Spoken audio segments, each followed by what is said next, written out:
ನಮಸ್ಕಾರ ವೀಕ್ಷಕರೇ. ನಮಸ್ಕಾರ ವೀಕ್ಷಕರೇ. ಸೊ ನಾಗರಾಜ್ ಅವರು ಸ್ವತಃ ಅವ್ರ ಕುಟುಂಬದಲ್ಲಿ ಆಗಿದ್ದು ಒಂದು ಘಟನೆ. ಸೊ ಅದನ್ನು ನಮ್ಮ ವೀಕ್ಷಕರ ಮುಂದೆ ಹಂಚ್ಕೊಳ್ಳೋಣ ಅಂತೇಳಿ ಅವರು ಹೇಳಿದರು. ಹಾಗಾಗಿ ಈ ವಿಡಿಯೋದಲ್ಲಿ ಅವ್ರು ಮಾತಾಡ್ತಾರೆ. ಡೈರೆಕ್ಟ್ ವಿಚಾರಕ್ಕೆ ಬನ್ನಿ. ಆಯ್ತು. ಸೊ ಏನಾಗಿತ್ತು, ಯಾವ ಥರ ಒಂದು ಸಮಸ್ಯೆ, ಅದನ್ನ ಬಗ್ಗೆ ಯಾವ ಥರ ಇದಾಗಿದೆ ಅಂದರೆ, ನಮ್ಮಣ್ಣ ಮೊಟ್ಟೆ ಇಸ್ಕೊಂಬಂದಿದ್ದಾರೆ. ಕೋಳಿ ಮೊಟ್ಟೆ ಇಸ್ಕೊಂಬಂದಿದ್ದಾರೆ. ಅವ್ರೇನು ಮಾಡಿದ್ದಾರೆ, ಕೊಟ್ಬಿಟ್ಟು ಎಲ್ಲ ಫ್ರೆಂಡ್ ಜೊತೆ ಆಚೆ ಹೋಗ್ತೀನಿ ಅಂತ ಹೊರಟೋಗಿದ್ದಾರೆ. ಅವರು ಮನೇಲಿ ಕೊಟ್ಟು ಇವ್ರೇನು ಮಾಡಿದ್ದಾರೆ, ನಮ್ಮ ಅಣ್ಣನ ಮಗಳು ಹೋಗಿ ಇಸ್ಕೊಂಬಂದಿದ್ದಾಳೆ. ಇಸ್ಕೊಂಬಂದು ನಮ್ಮ ಅಣ್ಣ ಆಚೆ ಹೋಗಿದ್ದಾನೆ. ಅವತ್ತು ನೈಟ್ ಎಲ್ಲ ಅಪ್ಪನು ಹೋಗಿ ಎಲ್ಲ ಮನೆಗೆ ಹೋಗಿಲ್ಲ. ಇವ್ರು ಆಚೆ ಏನೋ ಕೆಲಸ ಇದೆ ಅಂತ ಹೇಳ್ಬಿಟ್ಟು ಎಲ್ಲ ಇದ್ದಾರೆ. ಅವ್ರೇನು ಮಾಡಿದ್ದಾರೆ, ಆ ಟೈಮಲ್ಲಿ ನಮ್ಮ ಅಣ್ಣ ಇಲ್ಲಲ್ಲ, ಅವ್ರು ಏನು ಮೊಟ್ಟೆನ ಏನು ಬಳಸಿಲ್ಲ, ಅವಾಗ ಏನು ರೆಡಿ ಮಾಡ್ಕೊಂಡಿಲ್ಲ, ಅವರು ಮಾಡ್ಕೊಂಡಿಲ್ಲ, ತಿಂದಿಲ್ಲ, ಹಂಗೆ ಬಿಟ್ಬಿಟ್ಟವ್ರು. ತಿರ್ಗಾ ಮಾರನೇ ದಿನ ಏನು ಮಾಡಿದ್ದಾರೆ, ನಮ್ಮ ಅಣ್ಣ ಬಂದಿದ್ದಾರೆ, ಅವಾಗ ಮಾಡ್ಕೊಂಡು ತಿನ್ಬೇಕಂತ ಹೇಳ್ಬಿಟ್ಟು ಎಲ್ಲ ರೆಡಿ ಮಾಡಿದ್ದಾರೆ. ಆಮ್ಲೆಟ್ ಎಲ್ಲ ಹಾಕಿದ್ದಾರೆ. ನಮ್ಮ ಮಾವನೇ ಅಂದರೆ ದೂರ ರಿಲೇಷನ್, ನಮ್ಮ ಮನೆಯಿಂದ 3ನೇ ಮನೆನೇ. ನಾವು ಇವಾಗ ನಮ್ಮ ಮನೆಗೆ ಹೋಗ್ಬೇಕಂದ್ರೆ ಅವ್ರ ಮನೆ ಮುಂದೆನೇ ಹೋಗ್ಬೇಕು. ಅವ್ರ ಮನೆ ಮುಂದೆನೇ ಹೋಗ್ಬೇಕು. ಅವ್ರು ನಮ್ಮ ಅತ್ತಿಗೆ ಏನು ಮಾಡಿದ್ದಾರೆ, ಕರೆಂಟ್ ಹೋಗ್ಬಿಟ್ಟಿದೆ ಅಂತ ಹೇಳ್ಬಿಟ್ಟು ಆಚೆ ಎತ್ಕೊಂಡ್ಬಂದು ಆಮ್ಲೆಟ್ ಕುತ್ಕೊಂಡು ತಿಂದವರು. ಹೊರಗಡೆ ತಿಂದವ್ರೆ, ಆಚೆ ಬಂದು ತಿಂದಿದ್ದಾರೆ. ಆ ಯಪ್ಪನಿ ಮೊಟ್ಟೆ ಅಂದರೆ ತುಂಬ ಇಷ್ಟ. ಮೊಟ್ಟೆ ಅಂದರೆ ಈ ಯಪ್ಪನ ತುಂಬ ಇಷ್ಟ. ಜಾಸ್ತಿ ಮೊಟ್ಟೆನೇ ತಿಂತಾರೆ, ಚಿಕನ್ ಮಟನ್ ಜಾಸ್ತಿ ತಿಂತಾ ಇರಲಿಲ್ಲ. ಅವ್ರು ತಿರೋಗಿದ್ದಾರೆ. ಅವ್ರು ಯಾವಾಗೂ ಆಚೆ ಅವ್ರಿಗೆ. ಅವ್ರು ಏನು ಮಾಡಿದ್ದಾರೆ, ಸ್ವಂತ ಇಬ್ಬರು ಹೆಂಡ್ತಿರ ಯಪ್ಪನಕ, ಯಾರು ತಿರೋಗಿದ್ದಾರೆ, ಇಬ್ಬರು ಹೆಂಡ್ತಿರೋ.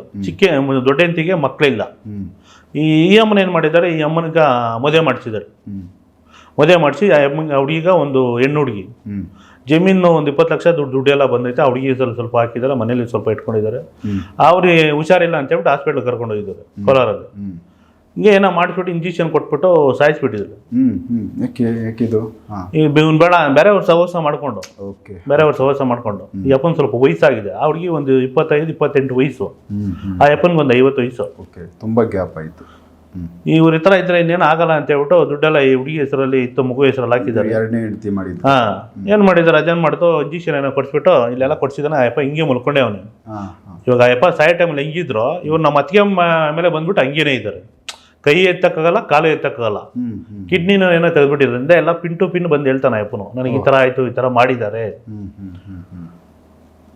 ನೈಟ್ 12 ಗಂಟೆ 1 ಗಂಟೆಗೆ ಫೋನ್ ಮಾಡಿದ್ರೆ ನಾನು ತೆಗೆದಿಲ್ಲ, ಫೋನ್ ಸೈಲೆಂಟ್ ಮಾಡಿಬಿಟ್ಟಿದ್ದೆ. ತಿರ್ಗಾ ನಾನು 2 ಗಂಟೆ ನಾನು ಫೋನ್ ಮಾಡಿದೆ. ಏನಾಯ್ತು ಅಂದರೆ ಈ ಥರ ಆಗ್ಬಿಡ್ತು ಅಂದ. ಸರಿ, ನಾನೇನು ಮಾಡಿದೆ, ಇಲ್ಲಿಂದನೇ ಫೋನಲ್ಲಿ ಅಪ್ಪ ಸುರೋಚ್ಕೊಂಡ್ರು. ಮಂತ್ರ ಆಗ್ತಾ ಎಮ್ಮನ್ ಜಾಸ್ತಿ ಆಗ್ಬಿಡ್ತು, ಹೊಟ್ಟೆ ನೋವು, ಕಿಚ್ಚಾಡ ಜಾಸ್ತಿ ಆಗೋಯ್ತು. ಅವಾಗ ಗೊತ್ತಿಲ್ಲ ಯಾರು ಏನು ಅಂತ, ಹಾಸ್ಪಿಟ್ಲ್ ಕಾಯಿಲೆ ಅಂತ ಹೇಳ್ಬಿಟ್ಟು 1 ವಾರ ಇದ್ದ ಸುತ್ತಾಡ್ತಾನೆ ಅವ್ರೆ. ನಾನು ಹೇಳ್ದೆ, ಅವಲ್ಲ ಮಲ್ಕೊಂಡಿರೋ ಜಾಗದಲ್ಲೇ ಹಂಗೆ ಬೆಡ್ ಮೇಲೆ ಮಲ್ಕೊಂಡಿದ್ದೀನಿ, ಹಂಗೆ ಅವ್ರ ಮಾತ್ರ ಆಗ್ತಾನೆ ಇದ್ದಾರೆ. ಆಗ್ತಾ ಜಾಸ್ತಿ ಆಗ್ಬಿಟ್ಟೆ. ಬೇಡ ಸುಮ್ಮನೆ ಇವ್ರು ಅಕ್ಕಪಕ್ಕದರೆಲ್ಲ ಬಂದ್ಬಿಡ್ತಾರೆ, ಸುಮ್ಮನೆ ಮನೆ ಹತ್ರ ಬೇಜಾರು ಅಂತ. ಆಮೇಲೆ ಹೋಗಿ ತೆಂಗಿನಕಾಯಿ ಒಂದು ಇಳೆ ತೆಗೆದ್ಬಿಟ್ಟು ಎತ್ಕೊಂಡು ಹೊಡಿ ಅಂತ ನಮ್ಮ ಅಣ್ಣಗೂ ಅವ್ರು ಸ್ವಲ್ಪ ಸೂಚನೆ ಕೊಡ್ತಾರೆ. ಅವ್ರ ಮಕ ತೋರಿಸಿದ್ದಾರೆ ಅವ್ರಿಗೂ. ಆಮೇಲೆ ಸರಿ, ಬೆಳಗ್ಗೆನೇ ಅಲ್ಲಿ ದೇವಸ್ಥಾನದ ಹತ್ರ ಕರ್ಕೊಂಡೋಗಿದ್ದಾರೆ, ನಮ್ಮ ದೇವಸ್ಥಾನದ ಹತ್ರ. ಅಲ್ಲಿ ಹೋಗ್ತಾನೆ, ಅವ್ರು ಕಡ್ಡಿ ಎಣಿಸಿ ಪೂಜೆ ಮಾಡ್ತಿದ್ರೆ ದಬಕ್ಕಂತ ಬಿದ್ದೋಗ್ಬಿಟ್ಟಿದ್ದಾರೆ. ಅಮ್ಮನ ಬಿದ್ದೋಗ್ಬಿಟ್ಟು ಎದ್ದೊಳ್ತಾನೆ ಇಲ್ಲ, ಹೆಸರು ಹೇಳ್ತಾ ಇಲ್ಲ. ನಾನು ಎತ್ಕೊಂಡು ತಿರ್ಗಾ ಇವ್ರ ಅಪ್ಪ ಸ್ಟಾರ್ಟ್ ಮಾಡಿದ್ರು, ಬೇತಾಳ ಯಾರೋ ಹೋಗಿ ಬಾಯ್ ಬಿಡ್ಸೋ ಅಂತ. ಬಿಡಿಸ್ತಾ ನನ್ನಿನ್ನ ನೀವೆಲ್ಲ ಬೀದಿಯಲ್ಲೆಲ್ಲ ಭಂಗ ಮಾಡಿಬಿಡ್ತಾರ, ನಾನು ಯಾರಂತ ಹೇಳಲ್ಲ ನಿಮಗೆ ಅಂತ. ನಾನು ಆಮೇಲೆ ಹೇಳ್ದೆ, ಯಾರೆಲ್ಲ ಮನೆ ಪಕ್ಕದಲ್ಲಿರೋ ನೋಡೋ ಅಂದು. ಆಮೇಲೆ ಹೇಳಿದ ತಕ್ಷಣ, ಹೌದು ನಾನೇನು, ಯಾಕೆ ಬಂದೆ ಅಂದರೆ ಮೊಟ್ಟೆ ತಂತಾರ, ನೀನು ಮೊಟ್ಟೆ ಎತ್ಕೊಂಬಂದು ಕೊಟ್ಬಿಟ್ಟೋದೆ, ನೀನು ಅವತ್ತು ಮಾಡಿಲ್ಲ, ಮಾರನೇ ದಿವಸ ಮಾಡ್ಕೊಂಡು ತಿಂದ್ರೆ ಅದಕ್ಕೆ ನಾನು ಬಂದೆ ಅಂತ. ಎಲ್ಲ ನೋಡೈತೆ, ಅದು ಎಲ್ಲ ಪಿನ್ ಟು ಪಿನ್ ಎಲ್ಲ ಯಾಕೆ ಹಿಂಗೆ ಸತ್ತೋದೆ, ಏನಾಯ್ತು ನನಗೆ ಅಂತ. ಅವನು ಬಂದ್ರೆ ಬರೀ ಕಚರ ಮಾತಾಡ್ತಾ ಇದ್ದು ಮನೆ ಹತ್ರ. ನಾನು ಈ ಥರ ಮುಂಡೆ ಹಿಂಗೆ ಮಾಡಿದ್ರು ಅಂತ. ಇನ್ನು ಬೀರೋಲಿ ದುಡ್ಡಿತ್ತು, ಅದೆಲ್ಲ ಹೇಳ್ತಾನೆ. ನಾನು ಸತ್ತೋಗಿ ನನ್ನ ಬಾಡಿ ಎತ್ಕೊಂಬಂದ್ರು ನಾವು ಹೋಗಿ ಒಳಗಡೆ ಬೀರೋಲ್ಲಿ ಎತ್ಕೊಂಡು ದುಡ್ಡೆಲ್ಲ ಎತ್ಕೊಂಡು ತಿರ್ಗಾ ಎಸ್ಕೇಪು ಮಣ್ಣೆಲ್ಲ ಆದ್ಮೇಲೆ. ಆ ಮನೇಲಿ ಇಲ್ಲ ಇವಾಗ, ಆ ದೊಡ್ಡಂತಿ ಮಾತ್ರ ಇರೋದು. ಆಮೇಲೆ ನಮ್ಮ ಅಣ್ಣನ ಕೈಯಲ್ಲಿ ಆಗಿಲ್ಲ, ಯಾಕಂದ್ರೆ ಎತ್ತಿ ಕುಳಿಸ್ಬಿಟ್ಟು ಅದು ಮಾಡ್ಬೇಕಾಯ್ತು. ಅವಾಗ ಹೋಗಿಲ್ಲ. ನಾನು ಎಲ್ಲಿಂದ ಫೋನಲ್ಲಿ ಮಾತಾಡಿದೆ, ಅದು ಜುಟ್ಟು ಕ್ಲೀನಾಗಿ ಇಟ್ಕೊಂಡು ಎಳೆದು ಬಿಡ್ಬೇಕು. ಎಳೆದ ತಕ್ಷಣ ಇಲ್ಲಿ ನಟ್ಕೆ ಬರ್ತಿತ್ತು, ಆ ನಟ್ಕೆ ಒಳಗಡೆ ಆಚೆ ಬಂದ್ಬಿಡ್ತಿತ್ತು ಆತ್ಮಗಳಿದ್ರೆ. ತಿರ್ಗಾ ನನಗೇನೋ ಸ್ವಲ್ಪ ಕೆಲಸ ಇತ್ತು, ತಿರ್ಗಾ ಹೋದೆ, ಭಾನುವಾರ ಟೈಮ್ ಹೋದೆ. ಆಮೇಲೆ ತಿರ್ಗಾ ಹಂಗೆ ಮನೇಲಿ ಬಿದ್ದೋಗ್ಬಿಟ್ಟಿದ್ರು. ತಿರ್ಗಾ ಅವ್ರ ಹೆಂಡ್ತಿನ, ಅವ್ರ ಅಣ್ಣನ್ನ, ಮತ್ತು ಅವ್ರ ತಮ್ಮನ ಹೆಂಡ್ತಿ, ಅಣ್ಣನ ಹೆಂಡ್ತಿ ಎಲ್ಲ ಕರೆಸಿ ಮಾತಾಡಿಸಿ ಅವರೆಲ್ಲ ಕಣ್ಣಲ್ಲಿ ತಿರ್ಗಾ ನೀರು ಹಾಕೊಂಡು ಹೆಂಗ್ ಸತ್ತೋದೆ, ಯಾವ ಥರ ತೀರ್ಕೊಂಡೆ ಎಲ್ಲ ಪಿನ್ ಟು ಪಿನ್ ಹೇಳ್ತಾರೆ. ಇವ್ರು ಇಟ್ಕೊಂಡು ಹೇಳ್ತಾರೆ, ನೀನಿಲ್ಲ, ನನ್ನ ತಮ್ಮನಿಲ್ಲ ಅಂತ. ಅವ್ರ ಅಣ್ಣನು, ಇಲ್ಲ ನಾನೇ ಇರೋದು, ನಾನು ನಿನ್ನ ಮಗಳದ್ದು ಒಡೆಯ ಕೊಟ್ಟಿದ್ದಾನೆ, ಏನಾಯ್ತು ನಾನು ಒಡೆಯ ಅಂತ ಹೇಳ್ತಾನೆ ಅವ್ನು ಬಂದು. ಅಂದ್ರೆ ಅವ್ರು ಒಪ್ಪಿಲ್ಲ ಅಂದ್ರೂ ಇಲ್ಲ ನಾನೇ ಅಂತ ಇವ್ರು ಕ್ಲಾರಿಟಿ ಕೊಡ್ತಾವ್ರೆ. ಈ ಅಪ್ಪನು ಏನೋ ಒಡವೆನೋ ವಾಲೆ ಏನೋ ಕೊಟ್ಟಿದ್ರಂತೆ ಹುಡುಗಿಗೆ ಮಾಡಿಸ್ಕೊಟ್ಟು, ಅವ್ರ ಮಗಳಕ. ಆಮೇಲೆ ಕಾಲ್ ಚೈನ್ ಏನೋ ಕೊಟ್ಟಿದ್ರಂತೆ. ನನ್ನ ಮಗಳು ಕೊಟ್ಬಿಡು ಫಸ್ಟು, ಇಲ್ಲ ನಮ್ಮ ಅಕ್ಕನ ಕೈ ಕೊಟ್ಬಿಡು ಅಂತ. ಎಲ್ಲ ಪಿನ್ನು ಎಲ್ಲ ಹೇಳಾದ್ಮೇಲೆ ಆಮೇಲೆ ಅವ್ರು ಒಪ್ಕೊಂಡು ತಿರ್ಗಾ ಒಂದು ಮೊಟ್ಟೆ ತಿರ್ಗಾ ಬೇಯಿಸಿ ಹಾಕೊಂಡು ತಿನ್ನಿಸಿ ತಿರ್ಗಿ ಏನಾದ್ರು ಕಷ್ಟ ಸುಖ ಮಾತಾಡ್ಕೊಂಡು ಗೋಳಾಡ್ಕೊಂಡು ಇದು ಕುತ್ಕೊಳ್ಳೋಕ್ಕಾಗಲ್ಲ. ಹಿಂದೆ ಏನೋ ಎಲ್ಲ ಕೊಯ್ದಾಕಿದ್ರಂತೆ ಅಪ್ಪನ್ಕ. ಅವ್ರು ಇರೋ ಟೈಮಲ್ಲಿ ಹೆಂಗಿದ್ರು ಇವಾಗ ಯಾರು ಮೈ ಮೇಲೆ ಇರ್ತಾರೋ ಆ ಫೀಲು ಆ ನೋವೆಲ್ಲ ಇವ್ರಿಗೆ ಆಗ್ತಾ ಇರ್ತಿದ್ದು. ಸೊ ಅದೇ ಥರನೇ ಇಲ್ಲಿ ಬಂದು ಇವ್ರಿಗೆ ಆಗ್ತಾ ಇದ್ದದ್ದು. ಆ ಕತ್ತು ಹಿಂಗೆ ಇಟ್ಕೊ ಅವರೇ ಹೇಳಿದ್ರು ಅಕ್ಕಪಕ್ಕದ, ನಾನು ಮಣ್ಣು ಹೋಗಿರ್ಲಿಲ್ಲ ಅವಾಗ, ಎಲ್ಲ ಅವ್ರು ಇಟ್ಕೊಂಡು ಏನಮ್ಮ ನಿಜಾನ ಹಿಂಗೆ ಇದ್ದಿದ್ದಣ್ಣ, ಹಿಂಗೆ ಇದ್ರು ಅವರು ಇಲ್ಲ, ಇಲ್ಲೇನೋ ಅರ್ಧ ಹತ್ರ ಇಂಜೆಕ್ಷನ್ ಏನು ಹಾಕ್ಸ್ಬಿಟ್ಟಿದ್ರಂತೆ. ಆಮೇಲೆ ಅವ್ರು ಕುತ್ಕೊಂಡು ಏನೋ ಅವ್ರ ಕಷ್ಟ ಸುಖ ಮಾತಾಡ್ಕೊಂಡು ಏನೋ ದುಡ್ಡೆಲ್ಲ ಇತ್ತಂತೆ ಬ್ಯಾಂಕಲ್ಲಿ, ತಿರ್ಗಾ ಬೀರೋಲಿ ಇತ್ತಂತೆ, ಎಲ್ಲ ಎತ್ಕೊಂಡು ಬಿಟ್ಟಿದ್ದಾಳೆ. ಅವಳು ಸೇರ್ತಾಕೊಬಿಡ್ರಿ, ನನ್ನ ಮಗಳಿಗೆ ಏನು ಬೇಕಾದ್ರೂ ಕೊಡ್ರಿ ನೀವು ಅಂತ ಹೇಳ್ತಾ ಇದ್ದ. ಆಮೇಲೆಲ್ಲ ಕುಳಿಸಿ ಎಲ್ಲ ಆದಮೇಲೆ ಎಲ್ಲ ಫುಲ್ಲು ಹೇಳಿದ್ರು. ಆಮೇಲೆ ರಪ್ಪ ಅಂತ ಹೇಳ್ಬಿಟ್ಟು ಕುಳಿಸ್ಬಿಟ್ಟು ಆ ಕಡೆ ಹೋಗ್ಬಿಟ್ಟು ಈ ಕಡೆ ಹೇಳ್ದೆ ಬಿಟ್ರು. ಹಂಗೆ ಹೇಳ್ದಾದ್ಮೇಲೆ ಒಂದು ತಾಯ್ತ ನಾನು ಹಾಕಿದೆ.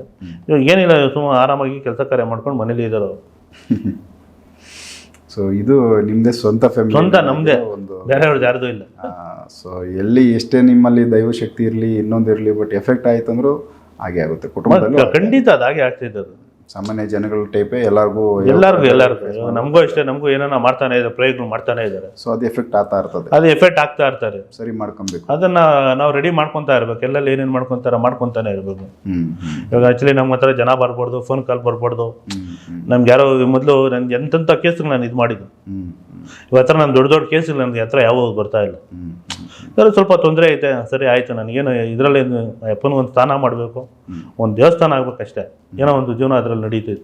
ಇವಾಗ ದೇವಸ್ಥಾನ ಕೆಲಸ ಎಲ್ಲಿವರೆಗೂ ಬಂದಿದೆ? ಇವಾಗ ದೇವಸ್ಥಾನ ಫುಲ್ ಪಾಯ ಆಗಿದೆ. ಸ್ವಲ್ಪ ಮಣ್ಣೆಲ್ಲ ಒಡ್ಸ್ಬೇಕು, ಸ್ವಲ್ಪ ಹೈಟ್ ಮಾಡಿಸ್ಬೇಕು. ಅದು ನಾಳೆ ನಾಡಿದ್ದು ಯಾರೋ ಒಡ್ಸಿರ ಅಂತ ಹೇಳಿದ್ದಾರೆ. 30 ಲೋಡ್ ಟ್ಯಾಕ್ಟ್ರಿ ಓಡಿಸ್ಬೇಕಂತ. ಅದು ಒಡ್ಸಿ ಸ್ವಲ್ಪ ಹೈಟ್ ಮಾಡಿಸ್ಬೇಕು. ಇವಾಗ ಅಪ್ಪನಲ್ಲಿ ರೂಮಲ್ಲಿ ಒಂದು ದೊಡ್ಡದಾಗಿ ರೂಮ್ ಕಟ್ಟಿದ್ದೀನಿ. ನರಸಿಂಹಸ್ವಾಮಿ ಶನೇಶ್ವರದ ವಿಗ್ರಹಗಳೆಲ್ಲ ಇಕ್ಕಿ, ಇವಾಗ ಅಮಾವಾಸ್ಯೆಗೂ ಅಲ್ಲಿ ಒಂದು ಪೂಜೆ ನಡೀತಾ ಇರ್ತೇವೆ, ಹೋಮ ಇರ್ತೈತೆ, ಅನ್ನದಾನ ಪ್ರಸಾದ ಒಂದು ಸ್ವಲ್ಪ ಮಾಡಿಸ್ತಾ ಇದ್ದೀನಿ. ಯಾರನ್ನ ಆಗ್ತೈತೆ ಇದ್ದವ್ರು ಇದ್ರೆ, ಭಕ್ತಾದಿಗಳು ಯಾರನ್ನ ಇರಬೇಕು, ಹೋಮದಲ್ಲಿ ಯಾರನ್ನ ಪಾಲ್ಕೊಂಡಂಗಿದ್ರೆ, ಅಮಾವಾಸ್ಯೆ ಟೈಮ್, ಯಾವುದೇ ಅಮಾವಾಸ್ಯೆಯಲ್ಲಿ ಅಮಾವಾಸ್ಯೆಗೆಲ್ಲ ಒಂದು 7-8 ಗಂಟೆಗೆ ಅಲ್ಲಿ ಬಂದಿದ್ರೆ ಅವರೇ ನಮ್ಮ ದುಡ್ಡು ಕಾಸಿನ ಕೊಡೋದು ಬೇಡ, ಹೋಮದಲ್ಲಿ ಕುತ್ಕೊಂಡು ಅವರು ಇದು ಮಾಡ್ಕೊಂಡು ಹೋಗ್ಬೋದು. ಅವ್ರ ಕಷ್ಟ ನಾಗದೋಷ ಇರಲಿ, ಯಾರನ್ನ ಮಠ ಮಂತ್ರ ಮಾಡಿರಲಿ, ಇನ್ನು ಏನನ್ನ ಬೇರೆ ತೊಂದರೆಗಳಿದ್ರು ಹೋಮದಲ್ಲಿ ಕುತ್ಕೊಂಡಿದ್ರೆ ಅವ್ರದ್ದು ಅಲ್ಲಿ ಪರಿಹಾರ ಆಗುತ್ತೆ. ಅಲ್ಲಿ ಅದು ಅಡ್ರೆಸ್ ಒಂದ್ಸರಿ ಇನ್ನೊಂದ್ಸರಿ ಹೇಳ್ಬಿಡಿ. ನರಸಾಪುರ, ಕೋಲಾರ ಹತ್ರ ನರಸಾಪುರ ಅಂತ. ಕೋಲಾರ ಪಕ್ಕದಲ್ಲಿ ನರಸಾಪುರ. ಈ ಕಡೆ ಬೆಂಗಳೂರು ಕಡೆನೂ ಬರ್ಬೋದು, ಆ ಕಡೆ ಕೋಲಾರ, ಚಿಂತಾಮಣಿ ಎಲ್ಲ ಬಸ್ಸುಗಳು ಸೇಫ್ಟಿ ಇದೆ. ಎಲ್ಲಿಂದ ಬಸ್ಸಲ್ಲಿ ಏನು ತೊಂದರೆ ಏನಿಲ್ಲ. ಬಸ್ ಸ್ಟಾಪಲ್ಲಿ ಇಳಿದ್ಬಿಟ್ಟು ಒಂದು ಸೂರ್ಯ ಸ್ಕೂಲ್ ಅಂತ ಒಂದು ಐತೆ, ಕಾನೆ ಒಳಗಡೆ ಇರೋದು. ಅಲ್ಲಿ ನಮ್ಗೆ ಫೋನ್ ಮಾಡಿದ್ರೆ ನಾವು ಅದ್ರ ಲೊಕೇಶನ್ ಕಳ್ಸಿಕೊಡ್ತೀನಿ. ಬೇಕಾಗಿರೋದು ನರಸಾಪುರಕ್ಕೆ ಬಂದ್ಬಿಟ್ಟು ಲೊಕೇಶನ್ ಬೇಕಾದ್ರೆ ಕಳಿಸು ಅಂದರೆ ನಮ್ಗೆ ಫೋನ್ ಮಾಡಿದ್ರೆ ಲೊಕೇಶನ್ ಕಳಿಸ್ತೀನಿ, ಕರೆಕ್ಟಾಗಿ ಅಲ್ಲಿಗೆ ಬರ್ತಾರೆ ಅವ್ರು. ಸೊ ಯಾವೆಲ್ಲ ಸಮಸ್ಯೆಗಳಿರೋರು ಈ ಅಮಾವಾಸ್ಯೆ ದಿವಸ ಬಂದರೆ ಅವ್ರಿಗೆ ಒಳ್ಳೇದಾಗುತ್ತೆ. ಅವ್ರಿಗೆ ಇವಾಗ ಮಾತ್ರ ಏನಾರ ನಾಗದೋಷ ಇರ್ತೈತೆ, ಇಲ್ಲ ಯಾರನ್ನ ಮಠ ಮಂತ್ರ ಮಾಡಿ ಅದು ಸ್ವಲ್ಪ ಜನ ಎಲ್ಲನೂ ಹೋಗಿರ್ತಾರೆ, ಎಲ್ಲ ತೋರಿಸ್ಕೊಂಡಿರ್ತಾರೆ, ಅದು ಆಗಿರಲ್ಲ. ಈ ಹೋಮದಲ್ಲಿ ಕುತ್ಕೊಂಡಿದ್ರೆ ಅಪ್ಪನ, ಯಾಕಂದ್ರೆ ಶನೇಶ್ಕೊಂಡು ನರಸಿಂಹಸ್ವಾಮಿದು ಹೋಮ ಮಾಡ್ತಾ ಇರೋದು, ಇದು ಎರಡೂ ತುಂಬಾ ಇದ್ರಾಗಿರ್ತೈತಿ. ಕುತ್ಕೊಂಡು ಅವರು ಇವಾಗ ಐನೂರಲ್ಲಿ ಇರ್ತಾರೆ, ಅದೆಲ್ಲ ಐಟಮ್ ಎಲ್ಲ ತಂದಿಕ್ಕಿರ್ತಾರೆ, ಬೆಂಕಿಯಲ್ಲಿ ಹಾಕೋದಕ್ಕೆ, ಬೆಂಕಿಯಲ್ಲಿ ಇದು ಮಾಡೋಕ್ಕೆ. ಅವ್ರು ಆಗ್ತಾ ಅವ್ರದ್ದು ಏನಿದ್ರು ಅವ್ರ ಹೇಳೋ ಮಂತ್ರಗಳು ಇವರು ಸ್ವಲ್ಪ ಜೊತೆಲಿ ಸೇರಿಸ್ಕೊಂಡೆಲ್ಲ ಇದು ಮಾಡಿದ್ರೆ ಅದೇನಿದ್ರು ಎಳ್ಕೊಂಡು ಬೆಂಕಿಯಲ್ಲಿ ಯಾವ ಥರ ಅದು ಸುಟ್ಟು ಹೋಗ್ತೈತೆ, ಅವ್ರ ಸಮಸ್ಯೆಗಳು ಹಂಗೆ ಅದೇ ಥರ ಸುಟ್ಟು ಹೋಗ್ತೈತೆ. ಸೊ ಇದು ಪ್ರತಿ ಅಮಾವಾಸ್ಯೆನಲ್ಲಿ ಪ್ರತಿಯೊಂದು ಅಮಾವಾಸ್ಯೆಗೂ ಮಾಡಿಸ್ತಾ ಇದ್ದೀನಿ. ಬೆಳಗ್ಗೆ ಎಷ್ಟೊತ್ತಿಗೆ ಶುರು ಆಗುತ್ತೆ? 7:30 8 ಗಂಟೆಗೆ, ಒಂದು 10 ಗಂಟೆ ಒಳಗಡೆ ಬರ್ಬೇಕು ಅಲ್ಲಿಗೆ. ಅಪ್ ಟು ಸಂಜೆ? ಸಾಯಂಕಾಲ ಟೈಮ್ ಇರಲ್ಲ, ಒಂದು 2-3 ಅವರ್ ಇರ್ತೈತೆ ಹೋಮ ಅಷ್ಟೇ. ಸೊ ಮಧ್ಯಾಹ್ನಕ್ಕೆ ಮುಗೀತದೆ? ಮಧ್ಯಾಹ್ನಕ್ಕೆಲ್ಲ ಮುಗಿದೋಗ್ಬಿಡ್ತೈತಿ. ಇನ್ನು ಮಾಮೂಲಿ ಏನಾರು ನೋಡ್ಬೇಕಾದ್ರೆ ನಾವು ನೋಡಿ ಕಳಿಸ್ತಿರೋದು. ಓಕೆ. ಹೋಮದಲ್ಲಿ ಕುತ್ಕೊಂಡು ಅವ್ರ ಕಷ್ಟ ಏನಿದ್ರು ಅವ್ರು ಇದು ಮಾಡಿಕೊಂಡ್ರೆ, ಇಲ್ಲ ಅವ್ರಿಗೂ ಕಷ್ಟ ಎಲ್ಲ ಕ್ಲಿಯರ್ ಆಗುತ್ತೆ. ಅಮಾವಾಸ್ಯೆಗೂ ಕಂಪಲ್ಸರಿ ಇರ್ತೈತೆ ಅದು. ಸೂಪರ್, ಭಾಗವಹಿಸಲಿ. ಸೊ ವೀಕ್ಷಕರು, ಯಾಕಂದರೆ ಇದು ಡೈರೆಕ್ಟು ನಾಗರಾಜ್ ಅವರು ಅವ್ರ ಕುಟುಂಬಕ್ಕೆ ಸಂಬಂಧಪಟ್ಟಿದ್ದೆ, ಅವರು ಅಣ್ಣ ಫ್ಯಾಮಿಲಿನಲ್ಲಿ ಆಗಿದ್ದ ಘಟನೆ. ಸೊ ಅದರದ್ದು ಒಂದು ಸಮಸ್ಯೆ ಯಾವ ಥರ ಕ್ರಿಯೇಟ್ ಆಯಿತು, ಮತ್ತು ಆತ್ಮ ಬಂದು ಎಲ್ಲ ವಿಚಾರ, ಸತ್ಯ ವಿಚಾರಗಳನ್ನ ಆ ಕುಟುಂಬದವ್ರ ಜೊತೆ ಮಾತಾಡೈತೆ ಅನ್ನೋದು ಆಶ್ಚರ್ಯ. ಯಾಕಂದರೆ ಕೆಲವು ಘಟನೆಗಳನ್ನ ಅವು ಬಂದು ಹಂಗೆ ಹೇಳಿದಾಗ ಈಸಿಯಾಗಿ ಯಾರು ಏನು ಮಾಡಿದ್ರು ಅನ್ನೋದು ಗೊತ್ತಾಗ್ಬಿಡುತ್ತೆ. ಇದು ಯಾರಾದರೂ ಈ ಪೊಲೀಸ್ ಕೇಸ್ಗಳು ಇನ್ವೆಸ್ಟಿಗೇಷನ್ ನಡಿಬೇಕಾದಾಗ ಆ ಥರದ್ದು ಯಾವುದಾದ್ರೂ ಆತ್ಮಗಳು ಈ ಥರ ಯಾರಾದರೂ ಒಬ್ಬರು ಮೈ ಮೇಲೆ ಬಂದು ಹಿಂಗೆ ಆಯಿತು, ಇಂಥವ್ರೆ ಅಂತೆಲ್ಲ ತಿಳಿಸ್ಬಿಟ್ರೆ ಇಷ್ಟು ಈಸಿಯಾಗಿ ಪತ್ತೆ ಮಾಡ್ಬೋದು ಅಂತ ಒಂದು ಸರಿ ಅನಿಸುತ್ತೆ. ಬಟ್ ಅವು ಅಷ್ಟೊಂದು ಈಸಿ ಸಾಧ್ಯ ಇಲ್ಲ. ಎಲ್ಲ ಆತ್ಮಗಳು ಮೈ ಮೇಲೆ ಬರೋಕ್ಕಾಗಲ್ಲ. ಕೆಲವು ಮಾತ್ರ ಕೆಲವೊಬ್ಬ ವ್ಯಕ್ತಿಗಳಿಗೆ ಬರ್ಬೋದೇನೋ, ಬಟ್ ಎಲ್ಲ ಆತ್ಮಗಳು ಮೈ ಮೇಲೆ ಬರ್ತಾವೋ ಇಲ್ಲೋ ಗ್ಯಾರಂಟಿಗೆ ಅವು ಗೊತ್ತಿರಲ್ಲ. ಇಲ್ಲ, ಕೆಲವ್ರಿಗೆ ಯಾರಿಗನ್ನ ಆ ಥರ ಆತ್ಮ ಬಂದು ಹೋಗಿದ್ರೆ ಬೇಕಾದ್ರೆ ಯಾರನ್ನ ಕರೆಸಿ ಅಂದರೆ ನಾನು ಕರೆಸಿ ನಾನು ಮಾತಾಡ್ತೀನಿ. ನಾನು ಓಪನ್ ಚಾಲೆಂಜ್ ನಾನು ಹೇಳ್ತೀನಿ. ಸೊ ಅಂದ್ರೆ ಯಾರೋ ಒಬ್ರಿಗೆ ಯಾರೋ ಮೊದಲು ಆತ್ಮ ಇದು ಇರಬೇಕು, ಇದ್ದು ಹೊರಟೋಗಿರ್ಬೇಕು. ಆ ಥರ ಕೆಲವ್ರಿಗೆ ದೇಹಕ್ಕೆ ಇನ್ನೊಬ್ರಿಗೆ ಯಾರಿಗಾನ ಕರೆಸಿ ನಾನು ಮಾತಾಡಿಸ್ಬೇಕು ಅಂತ ಹೇಳ್ಬಿಟ್ಟು ಇನ್ನೂ ಇದ್ದಿದ್ರೆ ಇಂಟ್ರೆಸ್ಟ್ ಇದ್ರೆ ನಾನು ಓಪನ್ ಆಗಿ ಹೇಳ್ತೀನಿ, ನಾನು ಅವ್ರ ಮೈ ಮೇಲೆ ನಾನು ಕರೆಸಿ ಮಾತಾಡ್ತೀನಿ. ನಾನು ಆ ಮಾತಾಡ್ತೀನಿ. ವ್ಯಕ್ತಿ ಮೇಲೆ ನಮ್ಗೆ ಯಾವುದೋ ಒಂದು ನಮ್ಮವ್ರಿಗೆ ಯಾರೋ ಒಬ್ರು ಹೋಗಿದ್ರೆ ಅವ್ರನ್ನ ಆ ಆತ್ಮನ ಈ ದೇಹದಕ್ಕೆ ಕರೆಸಿ. ನನ್ನ ಪರ್ಸನಲ್ ಆಗಿ ನನ್ನ ಫ್ರೆಂಡ್ಸ್ ಅವ್ರು ಇಬ್ರು ಇದ್ದಾರೆ. ನಾನು ಗಾಡಿಯಲ್ಲಿ ನಾವಿಬ್ರು ಹೋಗ್ತಾ ಇದ್ರೆ ಅವ್ನು ಬೈದ ಅವನ್ನ ಅವ್ರ ಏರಿಯಾದಲ್ಲಿ. ಅವನೇನ್ ಮಾಡೋಣ, ವಯಸ್ಸು ಹುಡುಗಿರ ಮೇಲೇ ಹೋಗೋನು, ಸೂಸೈಡ್ ಮಾಡ್ಕೊಂಡು ಸತ್ತೋಗ್ಬಿಟ್ಟಿದ್ದಾನು ಆತ್ಮ. ಆ ಆತ್ಮ ವಯಸ್ಸು ಹುಡುಗಿರ ಮೇಲೇ ಹೋಗೋದು. ಅಪ್ಪ ನಿಂತ್ಕೊಂಡು ಇಲ್ದಿರೇನೆ ಅವನ ತೆಲುಗಲ್ಲಿ ಮಾತಾಡ್ಕೊಂಡು ಅವ್ರೆ, ನನ್ನ ಮಗನ ಬಂದ ಎಲ್ಲ ಹುಡುಗಿರ್ಗೆ ಹೋಗಿ ತೊಂದರೆ ಕೊಡ್ತಾ ಇದ್ದಾನೆ, ನನ್ನ ಮಗನ ಎಲ್ಲಾನು ಹೋಗ್ಬಾರ್ದಾಗಿತ್ತ ಅಂತ. ಅವನೇನ್ ಮಾಡ್ದ, ಅವ್ರ ಅತ್ತಿಗೆನೇನೋ ಏನೋ ಇಟ್ಕೊಳಕೇನೋ ಹೋಗ್ಬಿಟ್ಟಿದ್ದಾನೆ. ಆ ವಿಚಾರ ಗೊತ್ತಾಗಿ ಅವ್ರ ಅಣ್ಣನ ಹತ್ರ ಹೇಳ್ಬಿಡ್ತಾಳೆ ಅಂತ ಹೇಳ್ಬಿಟ್ಟು ಅವನು ಸೂಸೈಡ್ ಮಾಡ್ಕೊಂಡು ಸತ್ತೋಗ್ಬಿಟ್ಟಿದ್ದ. ನಾನು ಆಮೇಲೆ ಇವ್ನು ಬಂದ್ಮೇಲೆ ನಾನೆಲ್ಲ ನನಗೆ ಗೊತ್ತಾಗ್ಬಿಡ್ತು, ನಾನು ಎಲ್ಲ ಹೇಳ್ದೆ, ಎಲ್ಲ ಪಿಟ್ಟು ಪಿನ್ ಎಲ್ಲ ನಾನು ಹೇಳ್ದೆ ಅಂತ. ಆಮೇಲೆ ಇವ್ನು ಬೈದ್ಬಿಟ್ಟ, ನನ್ನ ಮನ್ಗೆ ಏನು ಬುದ್ಧಿ ಹೇಳ್ತಾರೆ, ಅವ್ರಿಗೆ ತೊಂದರೆ ಕೊಡ್ತಾನೋ, ಸಾಯ ಸುತ್ತೋಗ್ಬಿಟ್ಟ. ಇಲ್ಲ ಇವ್ರ ರಿಲೇಷನ್ಗಳೇ ಹೋಗಿ ಎಲ್ಲ ನಮ್ಮ ಮಶಾಣದಲ್ಲ ಇಲ್ಲಿ ಯಾವ್ದಾರ ಮರದಲ್ಲಿ ಇಟ್ಕೊಂಡು ಯಾರಿಗೂ ತೊಂದರೆ ಕೊಡದೆ ಇರ್ಬೇಕಾಯ್ತು ಇವನು ಅಂತ. ನಾವು ತಿರ್ಗಾ ಒಂದು ಹುಡುಗಿದು ಕತೆ ಬೇಜಾನ್ ಹೇಳ್ತಾ ಇದ್ದೇನೆ. ಟೈಲರ್ ಅಂಗಡಿಯಲ್ಲಿ ಒಂದು ಹುಡುಗಿ ಇತ್ತು ಅಂತ. ಆ ಹುಡುಗಿ ಹತ್ರ ಮಾತಾಡ್ತಾ ಇದ್ರೆ ಆ ಹುಡುಗಿಗೆ ಕ್ಲಿಯರ್ ಮಾಡ್ಬೇಕಂತ ಹೇಳ್ಬಿಟ್ಟು ಆ ಹುಡುಗಿ ಮೇಲೇನೆ ಬಂದ್ಬಿಟ್ಟಿದ್ದಾನೆ. ಅಲ್ಲೇನೆ ಬಂದ್ಬಿಟ್ಟಾನೆ. ಆಮೇಲೆ ನನಗೆ ಗೊತ್ತಾಗ್ಬಿಡ್ತು, ಅವನ ಹೆಸರು ಸಮೇತ ನನಗೆ ಗೊತ್ತಾಯ್ತೆ. ಹಿಂಗೆ ಯಾರ ಬಂದಿದ್ದ ನೋಡು ಅಂದ. ಸುಮ್ಮನೆ ನೋಡೋ ನೀನು ತಮಾಷೆ ಮಾಡಬೇಡ ಅಂದ. ಕರ್ಸ್ತೀನಿ ಮಾತಾಡ್ತೀಯಾ ಅಂದೆ. ಆಯ್ತು ಕರ್ಸೋಣ ನೋಡೋಣ ಅಂದ. ಹಿಂಗೆ ಮಾತಾಡ್ತಾ ಬಂದೆ ಅಂಗಡಿಯಲ್ಲಿ ಕುತ್ಕೊಂಡು, ಟೈಲರ್ ಅಂಗಡಿಯಲ್ಲಿ ಬಂದ. ಬಂದು ಮಾತಾಡ ಅಂದೆ. ನಾನು ಯಾಕೆ ಬೈದಿ ನೀನು, ನನ್ನ ಯಾಕೆ ಬೈದಿ ನೀನು ಅಂತೇಳ್ಬಿಟ್ಟು ಅವನ ಮೇಲೆ ಜಗಳಕ್ಕೆ ಬಿದ್ಬಿಟ್ಟು ಅವ್ನು ಯಾರ ಹುಡುಗಿ ಮೇಲೆ ಬಂದ್ಬಿಟ್ಟು. ನೀನು ನನ್ನ ಬೈಬೋದಾ, ನಾನೇನು ಮಾಡಿದ್ನಾ ಅಂತ. ನಾನು ಇದ್ಕೊಂಡು ಸುಮ್ಮನೆ ಇದ್ದೆ. ಆಯ್ತು ನೀನು ನಿನ್ನ ಬಗ್ಗೆ ನಾನು ಹೇಳಲೇನಾ ಇಲ್ಲಿ ಅಂದೆ. ಬೇಡ ಬಿಡು ಅಂದ. ಹೇಳ್ತೀನಿ ನೋಡ್ತೀನಿ, ನಿನ್ನ ಚರಿತ್ರ ನಾನು ಹೇಳ್ತೀನಿ ನೋಡ್ತೀಯಾ ಅಂದೆ. ಹೇಳು ನೋಡೋಣ, ನೀನು ಯಾಕೆ ಸುತ್ತೋಗಿದ್ದು ಅಂದೆ. ಯಾಕೆ ಸುತ್ತೋಗಿದ್ದು ಹೇಳು ಅಂದ. ನಿಮ್ಮ ಅತ್ತಿಗೆನ ಇಟ್ಕೊಳಕ್ಕೆ ಹೋದೆ ನೀನು, ನನ್ನ ಮಗ ನೀನು ಅದಕ್ಕೆ ಸೂಸೈಡ್ ಮಾಡ್ಕೊಳಕ್ಕೆ. ಸೈಲೆಂಟ್ ಆಗ್ಬಿಟ್ಟ. ಅದೇ ಒಂದು ಮಾತಿಗೆ ಸೈಲೆಂಟ್ ಆಗ್ಬಿಟ್ಟ ಅವನು. ಇನ್ನೇನೇನು ಹೇಳ್ಬೇಕು ಹೇಳ ಅಂದೆ. ಅಯ್ಯಮ್ಮನ ಸ್ನಾನ ಮಾಡ್ತಾ ಇದ್ರೆ ಹೋಗಿ ಬಗ್ ನೋಡೋದು, ಆ ಥರ ಈ ಥರ ಮಾಡೋ ಸುಮಾರು ದಿನದಿಂದ ಮಾಡ್ತಾನೆ ಇದ್ದಾನೆ. ಇವ್ನಿಗೇನೋ ಮಾಡಕ್ಕೆ ಹೋದ್ಮೇಲೆ ಎಲ್ಲ ಅವ್ರಣ್ಣ ತುಂಬ ಸಪೋರ್ಟ್ ಮಾಡ್ತಾ ಇದ್ದ ಅವನ್ಕ. ನನ್ನ ತಮ್ಮ ಅಂತ ತುಂಬ ಸಪೋರ್ಟ್ ಮಾಡ್ತಾ ಇದ್ದ. ಆಮೇಲೆ ಎಲ್ಲ ಹೇಳಿದ ತಕ್ಷಣ ಸೈಲೆಂಟ್ ಆಗ್ಬಿಟ್ಟ. ಏನು ಬೇಕಂದ್ರೆ ನನಗೇನು ಬೇಡ ಹೋಯ್ತೀನಿ ಎಂದು ಹೇಳ್ದು ಹಂಗೆ ಶೂಟ್ ಹಾಕ್ಬಿಟ್ರು. ಇನ್ನೊಬ್ರು ತೊಂದರೆ ಮಾಡ್ಬಿಡ್ತಾನೆ ಅಂತ. ಬಿಟ್ಟಿದ್ರೆ ತೊಂದರೆ ಮಾಡ್ತಾ ಇದ್ನು. ಇವ್ರು ಕೆಲಸಗಾರಗಳೆಲ್ಲ ಆಮೇಲೆ ನಿಲ್ಸ್ಬಿಡ್ದು. ಪಾಪ ಇತ್ತಲ್ಲ ನಾನು ಬೈದ ಅಂತ, ಆ ಥರ ಮಾಡ್ತಾ ಇದ್ದ. ಸೊ ಒಂದ್ಸರಿ ಈ ಥರ ಆತ್ಮ ಯಾರ್ದೋ ಒಂದು ಮೈ ಮೇಲೆ ಇನ್ನೊಂದು ಮೇಲೆ ಮೈ ಮೇಲೆ ಇರೋರ್ಗೆ ಕರೆಸಿ ಮಾತಾಡ್ಬೋದು. ಓಕೆ, ಬಟ್ ಅದನ್ನ ಸುಟ್ಟಾಕ್ಬಿಡೋದು ಅಂದ್ರೆ ಯಾವ ಥರ ಇದು? ಇವ್ರ ಅಪ್ಪನ ಯಾಕಂದ್ರೆ ಇವ್ರು ತೊಂದರೆ ಮಾಡಾಗಿದ್ರೆ ಸುಟ್ಟಾಕ್ಬಿಡ್ತಾನೆ, ಬಿಡಲ್ಲ. ಸೊ ಆಮೇಲೆ ಆತ್ಮ ಏನು ಇರಲ್ಲ, ಡಿಸ್ಪೋಸ್ ಯಾರ ಮೇಲೇನು ಹೋಗಲ್ಲ, ಏನೂ ಇಲ್ಲ. ಬೂದಿ ಸುತ್ತೋಗಿರೋದೇ ತಿರ್ಗಾ ಬೂದಿ ಆಗಿರ್ತದೆ. ಸೊ ಅದು ಆತ್ಮಕ್ಕೆ ಸಾವಿಲ್ಲ ಅಂತಾರಲ್ಲ, ಇದು ಯಾವ ಥರ ಇದು? ಅದು ಆತ್ಮಕ್ಕೆ ಸಾವಿಲ್ಲ. ವಯಸ್ಸಾಗ ಗಂಟ ಅವ್ರ ಏಜ್ ಎಷ್ಟು ಗಂಟ ಇರ್ತೈತೆ, ಅವರು ಏಜ್ ಮುಗಿಯೋ ಗಂಟ ಇದ್ದೇ ಇರ್ತಾರೆ ಅವರು. ಇವ್ರೇನೋ ಅವ್ರ ಪಾಡಿಗೆ ಅವ್ರ ಪಾಡಿಗೆ ಸೈಲೆಂಟ್ ಆಗಿದ್ರೆ ಇವ್ರು ಯಾರು ಏನು ಇದು ಮಾಡಲ್ಲ. ಯಾಕಂದ್ರೆ ಈ ನಮ್ಮ ಅಪ್ಪನ ತಂಟೆಗೆ ಬಂದರೆ ನಮ್ಮ ಅಪ್ಪನ ಬಿಡಲ್ಲ. ಇದಂತೂ ಸತ್ಯ. ನಾನು ದೌಲ್ಗನ ಅನ್ಕೊಳ್ಳಿ, ಏನೋ ಅನ್ಕೊಳ್ತೀವಿ ಜನ, ಆ ಅಪ್ಪನ ಮಾತ್ರ ಬಿಡಲ್ಲ. ಒಳ್ಳೆ ರೀತಿಯಲ್ಲಿ ಹೇಳೋದಷ್ಟು ಹೇಳ್ತಾನೆ. ಅವನು ತಿರ್ಗಾ ಏನೋ ನಕರ ಮಾಡಿ ತಿರ್ಗಾ ಅವ್ರು ತೊಂದರೆ ಕೊಡೋಂಗಿದ್ದು ಎಲ್ಲ ಮಾತಾಡ್ತಾರಲ್ಲ ಅವರು, ಈ ಅಪ್ಪನ ಸುಮ್ಮನೆ ಇನ್ನೂ ರೈಸ್ ಆಗ್ಬಿಡ್ತಾನೆ ಜಾಸ್ತಿ. ಮೊದಲು ಆ ಥರ ಸುಡ್ತಾ ಇರಲಿಲ್ಲ. ನಾನು ಅದೇ ಹುಡುಗಿ ವಿಚಾರಕ್ಕೆ ನಾನು ಹೋಗಿ ಹುಡುಗಿ ಕ್ಲಿಯರ್ ಮಾಡೋಕೆ ಹೋಗ್ತಿದ್ದೆ. ನಾನು ಮೆಟ್ಲು ಇಳಿಯೋ ಟೈಮಲ್ಲಿ ನನ್ನೇ ಬೆಳೆಸ್ಬಿಟ್ಟಿದ್ರು. ಕಾಲು ಸ್ಲಿಪ್ಪಾಗಿ ಬಿದ್ದೋಗ್ಬಿಟ್ಟಿದ್ದೆ. ಮೆಟ್ಲ ಮೇಲೆ ನನಗೆ ಬಿದ್ದುಕೊಂಡ್ಬಿಟ್ಟಿದ್ದೆ. ಹಿಂಗೆ ಮಲ್ಕೊಂಡಿದ್ದೀನಿ. ಕಾಲು ನನ್ಗೆ ನಡೆಯೋಕೆ ಆಗ್ತಿರ ಆಗ್ಬಿಟ್ಟಿತ್ತು ಆ ಜೈಂಟ್ ಹತ್ರ. ಆಮೇಲೆ ಅಲ್ಲಿ ಹೋಗಿ ನೋಡೋಕೆ ಹೋಗ್ತಿದ್ದೆ. ನೀನು ಬೆಳೆಸಿದ್ರು ಬಂದಿದ್ಯಾ ಅಂದ. ಈ ಅಪ್ಪನ ಯಾವಾಗ ಅವತ್ತಿಂದ ಶಟ್ ಮಾಡ್ದ.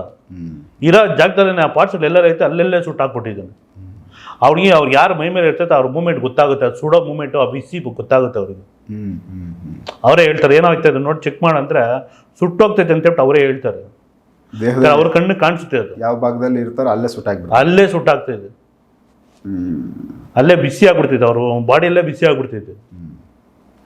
ಇದು ತಿರ್ಗಾ ಅವ್ನು ಹೇಳಿದ್ನಲ್ಲ, ತಿರ್ಗಾ ಅವ್ರಮ್ಮನ್ನ ಹುಡುಗಿ ಮೇಲೆನೆ ಕರ್ಸಿದ್ದೆ. ಅವ್ರಮ್ಮನೇ ತಿರ್ಕೊಂಡಿದ್ರು. ಅವ್ರಮ್ಮನ ಮಾತಾಡ್ಬೇಕು ಅಂತ ನಾನು ಕರ್ಸಿ ಮಾತಾಡಿದೆ. ತಿರ್ಗಾ ಅವ್ರ ಟೈಲರ್ ಒಬ್ಬನ ಇದ್ದಾನೆ, ಅವರಮ್ಮನ್ನು ಕರ್ಸಿ ಮಾತಾಡಿಸ್ದೆ. ಅವ್ರಮ್ಮ ಅಂದ್ರೆ ತುಂಬಾ ಇಷ್ಟ. ಅವ್ರಮ್ಮ ಏನೋ ಒಂಥರ ಮೂಗ ಏನೋ ಹಾಕೊಂತಾರ ನೆಶೆ. ಆ ಹುಡುಗಿ ಹಾಕೊಳಲ್ಲ. ಆ ಅಮ್ಮನ ಮೇಲೆ ಬಂದು ಆ ಹುಡುಗಿ ಹಾಕೊಂತ ಇದ್ಲು. ಆ ಅಮ್ಮ ಹಾಕೊಂತ ಇದ್ಲು. ಅವನ ತೊಡೆ ಮೇಲೆ ಮಳಿಸಿ ಅವ್ರಮ್ಮ ಯಾವ ಥರ ಅವ್ರ ಮನೇಲಿ ಇರೋ ಟೈಮ್ ಟ್ರೀಟ್ ಮಾಡ್ತಾ ಇದ್ಲ, ಅವನ ಮೇಲೆ ಬಂದು ಆ ಥರ ಟ್ರೀಟ್ ಮಾಡೋದ ಆ ಅಮ್ಮ. ಅಂದ್ರೆ ಅದು ಏನು ನಾವು ತಾಯಿ ಅನ್ನೋ ಪ್ರೀತಿ ಅನ್ನೋದು ತೋರಿಸೋದ ಅಮ್ಮಕ್ಕ. ಅಭ್ಯಾಸಗಳು ಸತ್ ಮೇಲೂ ಇರ್ತಾವೆ. ಇರ್ತೈತೆ. ಆಸೆ ಪಡ್ತಾರೆ. ಕೆಲವರು ಎಣ್ಣೆ ಹೊಡಿತಾರೆ, ಸಿಗರೇಟ್ ಕೇಳ್ತಾರೆ, ಪಾನ್ಪರ ಕೇಳ್ತಾರೆ. ಹ್ಞೂ ನಾನು ಮೊದಲು ಇದೆಲ್ಲ ಕೊಡಿಸ್ತಾ ಇದ್ದೆ. ಹ್ಞೂ ಆಮೇಲೆ ಇವ್ರು ಯಾವಾಗ ನನ್ನ ಬೀಳ್ಸಿ ಇದು ಮಾಡಿದ್ರು ಅವಾಗ ಏನೂ ಕೊಡ್ಸಲ್ಲ, ಒಂದು ಗ್ಲಾಸ್ ನೀರು ಸಮೇತ ಕೊಡಲ್ಲ ಯಪ್ಪ. ಹ್ಞೂ ನನಗೆ ಗೊತ್ತು ಕಳಿಸೋದು ನಾನು ಕಳಿಸ್ತೀನಿ ಅಂತಾರೆ. ಸೊ ವೀಕ್ಷಕರೇ, ಇದೊಂದು ನಾಗರಾಜ್ ಅವ್ರದ್ದು ಅನುಭವದ ವಿಚಾರಗಳು, ಕೆಲವೊಂದಷ್ಟು ಕೇಸ್ಗಳನ್ನ ಅಟೆಂಡ್ ಮಾಡಿ ಆಗಿರೋ ಒಂದಷ್ಟು ಏರುಪೇರುಗಳು, ಅವರ ಅನುಭವದಲ್ಲಿ ಇನ್ನಷ್ಟು ಆತ್ಮಗಳಿಗೆ ಸಂಬಂಧಪಟ್ಟಂತೆ ತುಂಬಾ ಅನುಭವಗಳದ್ದು ವಿಚಾರಗಳೈತೆ. ಅವಶ್ಯಕತೆ ಬಂದಾಗ ಅವುಗಳನ್ನ ಮುಂದೇನು ಮಾತಾಡಿಸ್ತಾ ಹೋಗ್ತೀನಿ. ಇದು ಪರ್ಸ್ನಲ್ಲಾಗಿ ಅವ್ರ ಕುಟುಂಬಕ್ಕಾಗಿದ್ದ ವಿಚಾರ, ಹಾಗಾಗಿ ಇದ್ರ ಬಗ್ಗೆ ಮಾತಾಡಿದ್ದು. ಮತ್ತು ಅವರು ದೇವಸ್ಥಾನಕ್ಕೆ ಸಂಬಂಧಪಟ್ಟಂತೆ ಅಮಾವಾಸ್ಯೆ ಹೋಮಗಳ ಬಗ್ಗೆ ಹೇಳೋರೆ. ಸೊ ಅದ್ರ ಬಗ್ಗೆ ಆಸಕ್ತಿ ಇರೋರು, ಹೋಮಗಳಲ್ಲಿ ಪಾಲ್ಗೊಳ್ಬೇಕು ಅನ್ನೋರು ಅವ್ರಿಗೆ ಫೋನ್ ಮಾಡಿದ್ರೆ ಅವ್ರು ಹೇಳ್ತಾರೆ ಯಾವ ದಿನಗಳು, ಎಲ್ಲಿ ಬರಬೇಕು, ಯಾವ ಜಾಗ, ಅದರದ್ದು ಅಡ್ರೆಸ್ ತಿಳಿಸ್ತಾರೆ. ಅಂದರೆ ಪಾಲ್ಗೊಳ್ಬೋದು. ಸೊ ಅದರಿಂದ ಒಂದಷ್ಟು ತೊಂದರೆಗಳಲ್ಲಿರೋರಿಗೆ ಅದು ಹೆಲ್ಪ್ ಆಗುತ್ತೆ ಅಂತ ಭಾವಿಸ್ತೀವಿ. ನೆಕ್ಸ್ಟ್ ಇನ್ನೂ ಬೇರೆ ವಿಚಾರಗಳನ್ನ ನಾಗರಾಜ್ ಅವ್ರ ಜೊತೆ ಮಾತಾಡ್ತಾ ಹೋಗ್ತೀನಿ. ಎಪಿಸೋಡ್ ನೋಡ್ತಾ ಹೋಗಿ. ನಮಸ್ಕಾರ.